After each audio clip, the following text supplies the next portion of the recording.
오늘은 이제 본문의 내용을 살펴보기 전에 이 말씀을 묵상하면서 제가 느꼈던 제 솔직한 심정을 먼저 좀 나누면서 말씀을 시작하려고 해요. 제가 누군가에게 어떤 부탁이나 권면을 받게 되면요, 그 일이 이렇게 마음 편하게 가뿐하게 느껴질 때도 있고, 때로는 고민도 되면서 엄청난 부담을 느낄 때가 있어요. 자, 그러면 어떤 일이 가뿐하게 느껴질까? 어떤 일이? 쉬운 일, 편한 일, 그죠?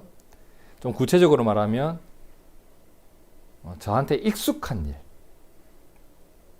그리고 제가 가진 능력으로 쉽게 할 수 있는 일, 특별히 준비가 하지 않고 그냥 바로 할 수 있는 그런 일, 또 그 일을 했을 때 저한테 손해가 없는 일, 이런 일은 좀 마음이 가뿐해요, 그죠?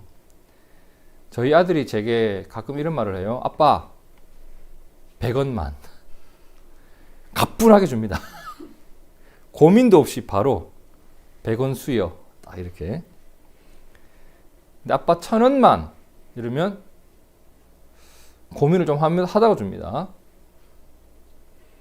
아빠 10,000원만, 그때부터 느낌이 달라지기 시작합니다, 그죠? 느낌이 달라져요. 누군가 제게 목사님, 우리 성경 공부 좀 시켜주세요 라고 하면 가뿐하게 느껴져요. 그런데 어떤 사람이 저한테 양자역학을 좀 가르쳐주세요 하면 이건 머리가 띵합니다, 그죠? 확실히 그래요. 저한테 익숙한 일에 대해서는, 그리고 제 능력 안에서 이루어지는 일에 대해서는 아주 특별한 문제가 없는 한 그 부탁이나 권면들이 크게 마음에 짐이 되거나 이렇게 부담이 되지는 않는다고요. 제가 성경을 묵상하다가 보니까 비슷한 일이 발생을 하더라고요. 저한테 이미 익숙한 일을 하나님이 명령하신 것도 있어요. 크게 부담되지 않는 명령도 있단 말이에요. 근데 오늘 본문 말씀 말이에요. 적어도 저에게는 그래요. 이 말씀의 내용이 제가 지금까지 쭉 살아오면서 쉽게 경험할 수 있었던, 그렇게 해야만 했던 익숙한 풍경이 아니에요. 세상에서 쉽게 만날 수 있는 장면이 아니에요. 그렇기 때문에 저는 이렇게 해본 적이 없어요, 사실 세상에서는. 그리고 제 의지로 한번 해보려고 했다가 번번이 실패하는 일이기도 해요. 그래서인지 이 본문을 마주할 때면 주님께 참 자주 묻게 됩니다. 하나님, 이 말씀이 저를 참 무겁게 합니다. 주님께서 말씀하신 것이 무슨 내용인지는 제가 알겠으나 제가 이것을 할 수 있겠습니까? 이런 의문 품었다고 해서 오해하지 마세요. 제가 성경을 따르지 않고 싶은 마음이 있는 게 아니라, 전 기본적으로 사실 성경에 대해서는 굉장히 보수적인 신앙을 가지고 있는 거 여러분도 잘 아실 겁니다. 성경은 제가 믿고 따라야 할 진리임이 틀림없어요. 그리고 오롯이 따르지 못하는 저를 항상 문제 삼지, 따를 수 있는 말씀, 따를 수 없는 것을 막 구분 짓거나 성경 가지고 이런네 저런네 말하는 거 저 정말 싫어합니다. 제가 이런 표현을 썼다는 것은 다만 제 개인 묵상 시간에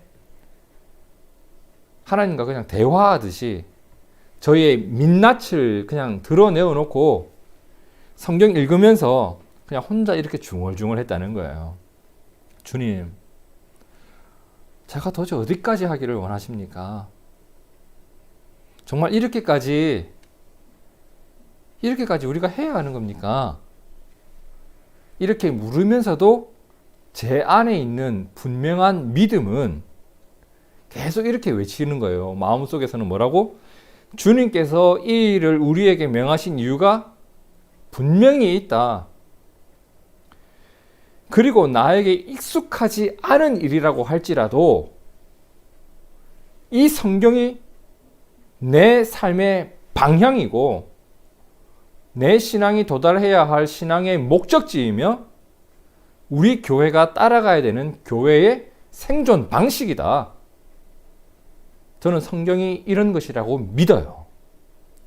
내 삶의 방향이고 신앙의 목적지이고 교회의 생존 방식이 성경이에요. 그래서 주님께 구하게 되는 거예요. 주님, 이렇게 살아갈 수 있도록 저에게 힘을 좀 주십시오.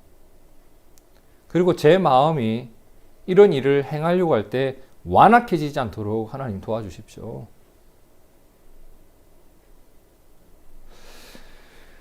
이러한 제 심정을 먼저 나누는 이유가 있습니다, 여러분.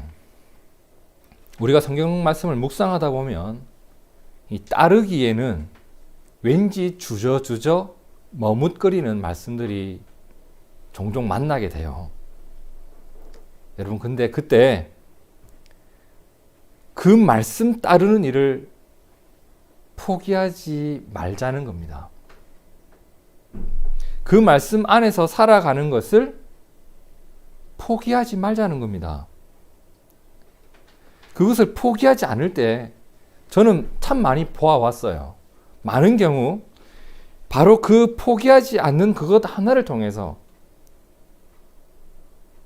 익숙하지 않은 것 하나를 선택함을 통해서 바로 이것이 삶의 모습이 새로워지는 시작이 되는 경우를 참 많이 보아왔습니다. 저는 믿고 순종하는 자를 주님이 도우시고 그에 합당한 은혜를 반드시 주실 것을 믿습니다. 우리 모두에게 그러한 일이 꼭 있기를 바랍니다. 자, 그러면 도대체 오늘 말씀이 무슨 내용이길래 이렇게 사람에게 겁을 확 주느냐 하실지도 모르겠는데 읽어보셨잖아요. 성경 본문을 읽으면서 여러분 다 보셨겠지만 우리가 이미 잘 아는 말씀이에요. 참 희한하죠. 잘 아는 말씀인데 잘 나타나지 않는 말씀이에요. 저는 교회 안에서 이러한 모습이 일어나는 거 거의 본 적이 없어요. 너무 잘 아는데 너무 보이지 않으니까 너무 이상한 거예요. 저는 우리 교회와 우리들의 생활 속에 좀 이런 일을 꿈꾸어 봅니다. 자, 하나님의 말씀이 어디에? 우리의 순종이라고 하는 그릇에 가득 담겨서, 그죠? 순종은 그릇이에요. 하나님 말씀을 실제로 나타낼 수 있는 그릇이에요. 그 그릇이 준비되면 그 말씀의 능력이 나타나는 역사가 일어납니다. 이 말씀이 오늘 우리의 순종이라는 그릇에 담겨서 하나님의 역사가 나타나기를 진심으로 바라게 됩니다. 자, 그러면 오늘 본문 말씀 한번 볼까요? 자, 먼저 46절과 47절인데요. 우리 함께 읽어봅시다. 46절, 47절입니다. 시작. 너희가 너희를 사랑하는 자를 사랑하면 무슨 상이 있으리요? 세리도 이같이 아니하느냐? 또 너희가 너희 형제에게만 무난하면 남보다 더하는 것이 무엇이냐? 이방인들도 이같이 아니하느냐? 자, 제가 표를 하나 드렸어요. 이 말씀을 이렇게 한번 정리를 한번 해보자는 거예요. 먼저 나를 사랑하는 자를 사랑하는 것. 이해되시나요? 나를 사랑해주는 사람을 사랑하는 것. 이것은 누구도 하는 일이다? 세리도 하는 일이다. 주님이 이렇게 말했어요. 자, 세리는 누구냐? 당시에 사람들로부터 세금을 거두던 사람이에요. 근데 이 시대의 세리는 오늘날 그 세무서에서 일하는 세무 공무원들처럼 좀 인정받는 그런 사람들이 아니었어요. 그들은 동족을 탈취하는 사람, 내 이웃의 재물을 빼앗아서 누구에게 바친다? 그들의 식민지 삼고 있었던 로마에게 갖다 바치는 매국노처럼.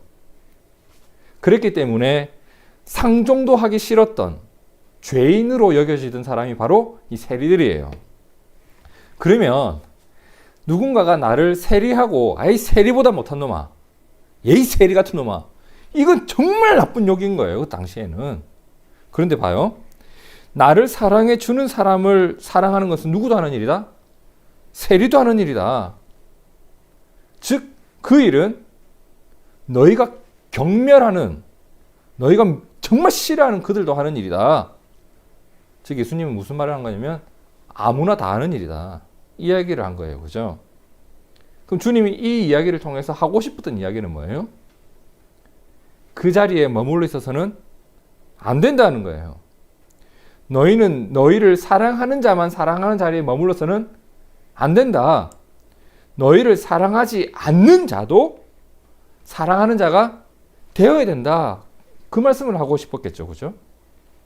자, 그럼 다음으로 47절에 볼까요? 너희 형제에게만 무난하는 것. 여기선 무난이라는 단어를 좀 아셔야 되는데, 우리는 무난하다라고 하면 그냥 인사하다, 안부를 묻다 이렇게 알고 있잖아요. 근데 이 단어의 뜻은 인사하다, 안부를 묻는 그 의미도 있고, 그 사람을 기억하다, 그리고 그에게 친절하게 대하다, 이런 의미예요. 그러니까 형제에게만, 즉 우리 가족처럼, 그죠?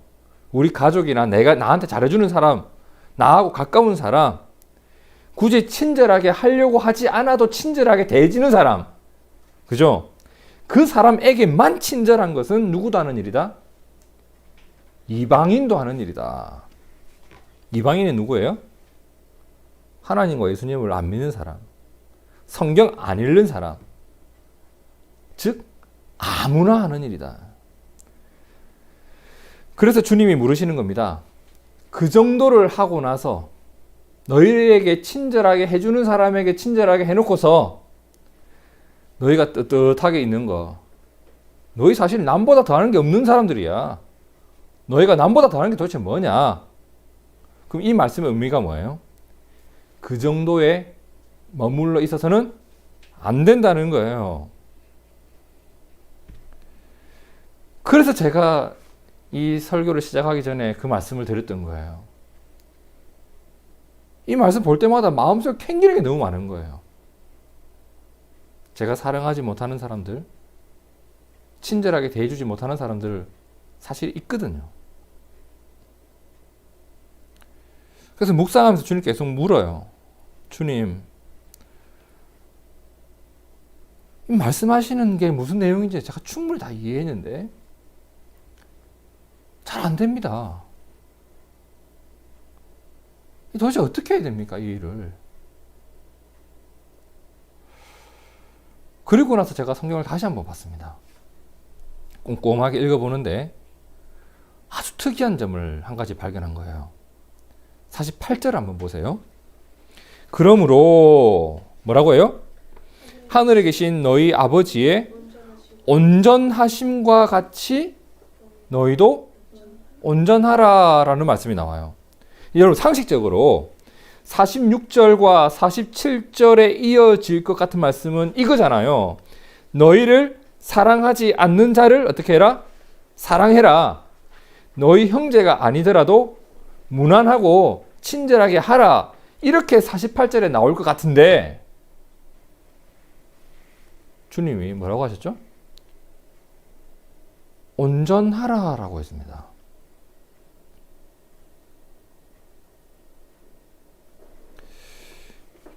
그렇죠? 그럼 여기서 우리가 일단 알게 되는 건 이거예요. 사랑해라, 친절하라. 이것은 온전하게 되면 저절로 되는 일이에요. 이 말 이해되시나요? 온전해지면 사랑하라, 친절하라가 된단 말이에요. 그리고 여기서 일단 우리가 한 가지를 짚어봅시다. 주님께서 왜 온전하라고 하셨는지, 그리고 그 말씀의 의미가 무엇인지는 조금 뒤에 살펴보고, 여기서 우리가 먼저 짚고 넘어가야 될 것은, 자, 46절과 47절 말씀처럼 나한테 사랑을 베푼 사람에게 사랑하는 것, 받은 만큼만 사랑하는 것, 그리고 형제에게만, 가까운 사람에게만 친절하게 대하고 그를 돌아볼 줄 아는 것은 온전한 것이 아니다라는 겁니다. 더 구체적으로 설명하면 그 정도 사랑, 그 정도 친절에 머물러 있는 것은 하나님께서 우리에게 주신 믿음으로 도달해야 할 성숙한 그리스도의 모습이 아니다라는 겁니다. 아니에요, 이거는. 그에게 믿음이 있을지라도 그 믿음 가지고 발버둥 친 흔적이 없다는 거예요, 이거는. 믿음을 가졌으면 믿음을 잘 사용해야 되는데 믿음을 제대로 사용하고 있지 않은 상태라는 겁니다. 주님은 이것을 잘 드러내기 위해서 그들의 기분이 언짢게 될 수 있는 아주 강한 표현을 쓰셨죠. 그 정도는 누구도 안다? 세리도 안다. 이방인도 안다. 너에게 상이 있겠어? 너희가 남보다 더하는 게 뭔데? 아주 강한 표현을 쓰신 거예요. 그리고 뭐라고 말씀하셨다고요? 하늘에 계신 너희 아버지의 온전하심과 같이 너희도 온전해라. 그럼 이제 이 말의 의미가 뭔지를 한번 우리가 돌아봐야 되겠습니다. 그것을 위해서는 우리가 44절과 45절 말씀을 좀 봐야 되는데, 자, 한번 같이 읽어볼까요? 시작. 나는 너희에게 이르노니 너희 원수를 사랑하며 너희를 핍박하는 자를 위하여 기도하라. 이같이 한즉 하늘에 계신 너희 아버지의 아들이 되리니 이는 하나님이 그 해를 악인과 선인에게 비추시며 비를 의로운 자와 불의한 자에게 내려주심이라. 여러분 45절 뒷부분을 한번 보시죠. 하나님이 그 해를, 햇빛을 누구에게 비춰주신다? 악인과 선인에게. 악인은 악한 사람, 나쁜 사람. 선인은 착한 자, 착한 사람. 하나님이 해를 누구에게 준다고요? 악한 사람과 선한 사람, 즉 모두에게요. 그리고 비를 누구에게 주셨죠? 의로운 자와 불의한 자에게. 그들 모두에게 내려준대요. 우리의 마음은 어때요? 착한 사람에게 더 잘해주고 나쁜 사람한테 안 해줬으면 좋겠는데 하나님이 해와 비를 주시는 모습을 보니까 똑같이 주더라는 거예요. 여러분 이것을 뭐라고 하죠? 은혜라고 합니다. 은혜. 자격을 묻지 않아요. 조건을 걸지 않아요. 내가 수학 빵점 받으면 집에서 밥 안 주나요? 그 밥은 은혜예요. 자격을 묻지 않아요. 조건을 걸지 않아요. 그렇게 하시는 이유를 우리도 모르겠어요. 하나님께서 왜 그렇게까지 하시는지. 어쩔 때는 은혜는 이해되어지는 것도 아니에요. 다만 하나님께서 그렇게 하시는 거예요. 은혜는 다만 그분이 결정하시는 거예요. 때로는 그래요. 하나님의 이해할 수 없는 은혜 때문에 하나님 도대체 왜 그렇게까지 하시는 겁니까? 그 사람들한테. 왜 이렇게 악한 자들이 길을 펴고 살아가게 하나님 내버려 두십니까? 왜 그들에게도 우리와 똑같은 은혜를 주시는 겁니까? 이런 질문들이 나올 때도 있거든요. 그런 질문했던 대표적인 사람이 구약 성경의 선지자 하박국이고 그리고 요나예요. 요나는 심지어 하나님께 막 화를 내면서 하나님 그렇게 하시려면 저 그냥 죽이세요. 이렇게 말했던 사람이 요나예요. 요나 한번 살펴볼까요? 요나는요, 매우 특이한 사명을 받았던 사람이에요. 엄청 특이한 사명을 받았어요. 그들의 원수, 구체적으로 그들을 핍박하고 억압하는 앗수르를 살리기 위해서 하나님이 요나라는 선지자를 세웠어요. 하나님의 멸망을 받아야 되는 앗수르를 살리기 위해서 그들을 하나님께로 돌이키게끔 하기 위해서 회개하기 위해서 이스라엘의 원수인 앗수르를 살리라고 하나님이 그를 세웠다는 말이에요. 야, 기가 막힌 거죠. 하나님이 요나를 원수의 땅, 앗수르의 수도 니느웨로 보냅니다. 자, 그들이 회개할 수 있도록 네가 도와줘야 된다. 그들이 나에게 용서를 받을 수 있도록 네가 도와줘야 된다. 네가 그들에게 내 말을 전해줘야 되겠다. 요나는 이 일이 어땠다? 엄청나게 싫었던 거예요. 너무너무 하기 싫었어요. 그래서 몸부림치죠. 아, 나 그것만은 따를 수 없다. 절대 할 수 없다. 도망갑니다. 근데 여차 하다 보니 결국 그 일을 하게 돼요. 그리고 보게 돼요. 뭘 봤을까요? 내 원수를 나의 하나님이 살리시는 걸 봐요. 나의 하나님이 내 편이 아니고 내 원수 편인 것 같은 거예요. 그 절망감에 요나서 4장 1절에 보시겠어요? 요나가 매우 싫어하고 썩내며 하나님 왜 이러시냐고 하나님한테 썽을 냈대요. 그러면서 뭐라고 기도해요? 원하건대 이제 내 생명을 거두어 가소서. 날 죽이소서. 그냥 죽이십시오. 그냥 이 말이에요. 그죠? 저는 사는 것보다 죽는 것이 내게는 더 낫습니다. 그런 그에게 하나님이 묻습니다. 여호와께서 이르시되 요나야 네가 썩내는 것이 옳으냐? 네가 썩내는 것이 옳으냐? 그런데 여러분 제가 이 말씀을 보는데 오늘 본문의 말씀이 문득 떠오르는 거예요. 너희가 너희를 사랑하는 자를 사랑하면 무슨 상이 있겠느냐? 세리도 이같이 한다. 네가 앗수르를 사랑할 수 없다면 너는 앗수르 같은 놈이야. 47절 너희가 너희 형제에게만 무난하면 그들에게만 친절하게 하면 앗수르의 선지자하고 하나님의 선지자인 너하고 도대체 다른 게 뭐냐는 거예요. 이방인들도 이같이 아니하느냐. 하나님 묻습니다. 네가 썩내는 것이 옳으냐. 왜 너 그들하고 똑같이 하니? 이 말씀인 거예요. 그리고 하나님이 그에게 이런 말씀을 주세요. 요나서 4장 10절과 11절을 함께 읽어볼까요?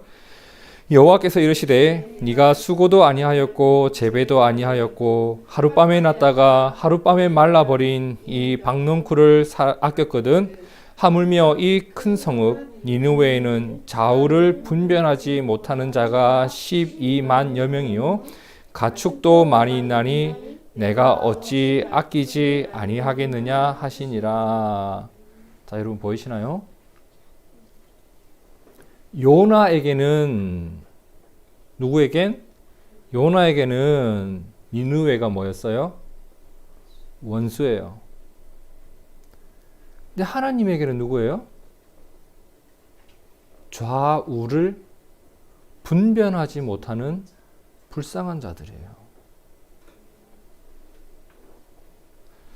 반대로 요나에게는 그의 조국 이스라엘은 뭐예요?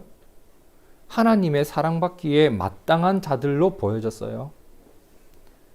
근데 하나님에게는 이스라엘이 어떻게 보였을까요? 그들은 먼저 은혜를 받은 자. 은혜로 그들도 용서받은 자들이에요. 누구처럼? 지금의 니느웨처럼. 너희는 먼저 용서받았고 얘네는 나중에 용서받은 거예요. 그들도 은혜로 하나님의 구원을 경험할 수 있어야 된다는 겁니다. 여러분, 하나님은요, 죄인들의 멸망을 원하실까? 아니면 그들의 돌이킴을 원하실까요? 하나님은 돌이킴을 원하시는 거예요. 회개를 원하시는 거예요. 왜? 우리 아버지니까. 디모데 전서 2장 4절에 뭐라고 해요? 하나님은 모든 사람이 구원을 받으며 진리를 아는 데에 이르기를 원하신다고 했습니다. 누가? 모든 사람이 그렇게 되기를 하나님이 원하신다고 했습니다. 그러면 하나님이 왜 악인에게도 해를 비추시고 왜 불의한 자에게도 비를 내려주시는지 우리가 알 것 같아요.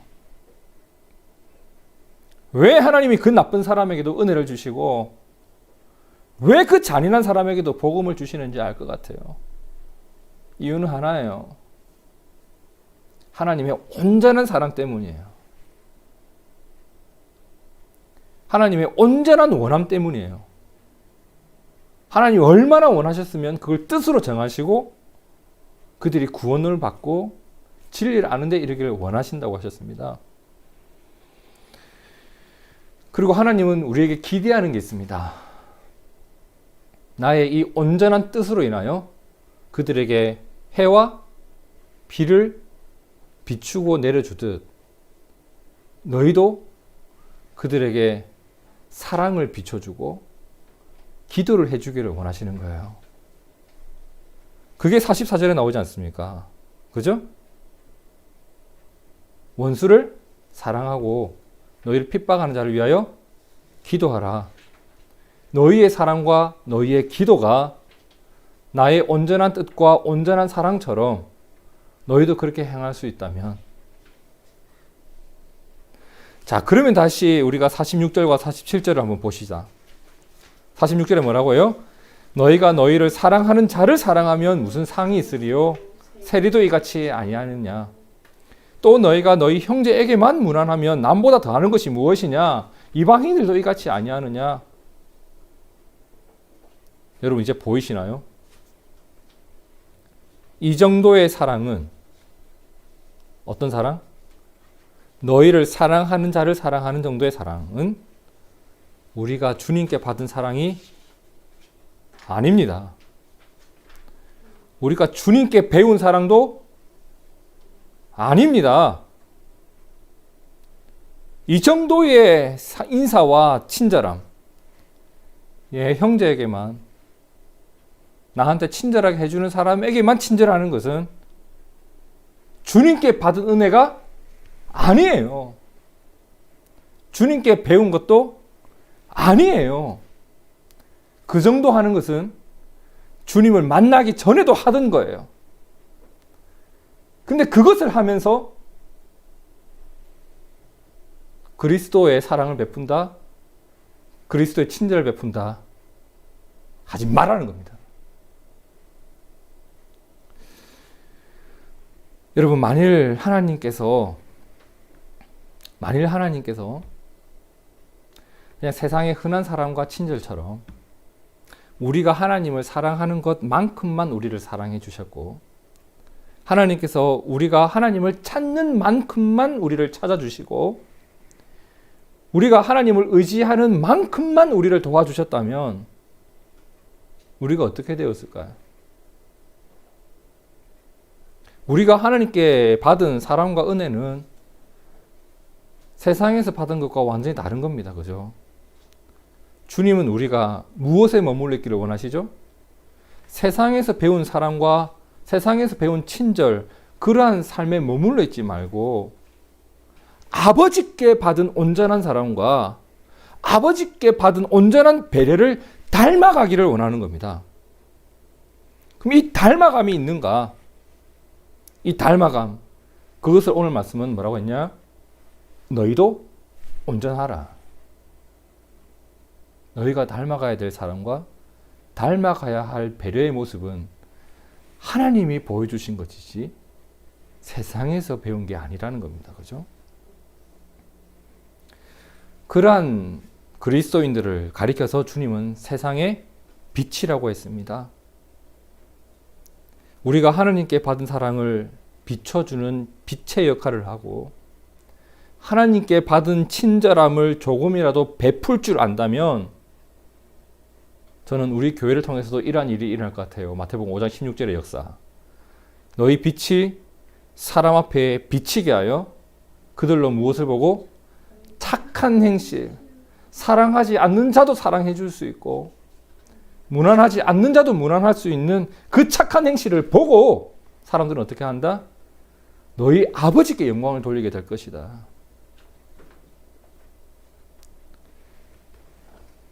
사실 우리 둥지교회가 함께 모여 예배할 수 있습니다. 그냥 모이면 돼요. 우리 가운데 아픈 사람 없잖아요. 그냥 모여도 괜찮아요. 근데 조금이라도 더 흩어져서 예배를 의도적으로 드리고 있습니다. 그리고 우리 것을 더 챙길 수 있습니다. 우리를 더 챙길 수 있어요.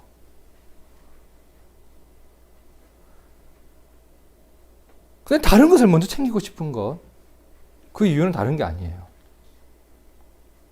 세리만큼만 하지 않기 위해서, 이방인들이 하는 만큼만 하지 않기 위해서, 그리고 무엇을 닮아가기 위해서?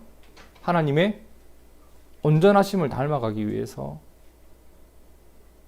예수님의 희생을 닮아가기 위해서 우리가 걷는 길이 있단 말입니다. 그 길을 걸어가는 것을 오늘 성경은 뭐라고 한다? 너희도 온전하라. 마지막으로 오늘 말씀 앞에서 제가 돌아봤던 것이 한 가지 있었습니다. 그것을 여러분에게 꼭 한번 해보라고 권면해 드리고 싶은 것이 있어요. 내가 사랑을 베풀었던 일들을 한번 써보세요. 내가 사랑을 베풀었던 일을 한번 써보라고요. 그리고 그 일을 받은 사람도 써보세요. 내가 사랑을 베풀었던 사람, 내가 아껴줬던 사람, 챙겨줬던 사람, 내가 친절하게 인사를 나누었던 일을 한번 적어보세요. 무난했던 일, 그리고 그 일을 그렇게 인사했던, 친절하게 대했던 그 사람도 한번 적어보세요. 그리고 그 명단을 놓고 만일 그들 가운데 나를 사랑하지 않는 이가 없다면, 나에게 불편한 사람이 없다면, 나에게 친절하게 대하지 않았던 사람이 없다면, 우리도 아버지의 온전하심을 여전히 따라가지 못하고 있는 거예요. 그 사람들이 늘어나야 돼요. 아버지의 온전하신 것 같이 너희도 온전하라고 하신 주님의 말씀 앞에서 내가 다시 바로 서야 됩니다. 그 온전함, 내가 아버지께로부터 받았던 온전한 사랑과 아버지의 온전한 뜻을 계속 묵상하세요. 제가 제 의지로 저를 미워하는 사람을 사랑하려고 해봤거든요. 제가 제 의지로 누구한테 인사라도 한번 해보려고 했거든요. 안 됩니다. 지켜지질 않아요. 그런데 아버지의 온전하심을 따라가려고 발버둥 치다 보니까 그 온전함을 따라가는 여정 가운데 그 일들이 포함돼요. 그 마음들이 제 마음에도 저절로 생기더라고요. 저는 가끔씩 생각해 보거든요. 어떻게 내 아들을 죽인 사람을 양자로 받아들였을까? 손양원 목사님 말입니다. 어떻게 나를 죽이는 자를 위해서 기도를 했을까? 스데반 말입니다. 어떻게 그런 것들이 그 순간 그렇게 나올 수 있도록 무언가 그들에게는 어떤 훈련이 되어 있지 않겠습니까? 너희도 온전하라. 그 길을 걷는 가운데 그러한 삶이 나왔겠구나라는 생각이 듭니다. 근데 여러분 그렇지 않던가요? 가만히 돌아보면 그렇습니다.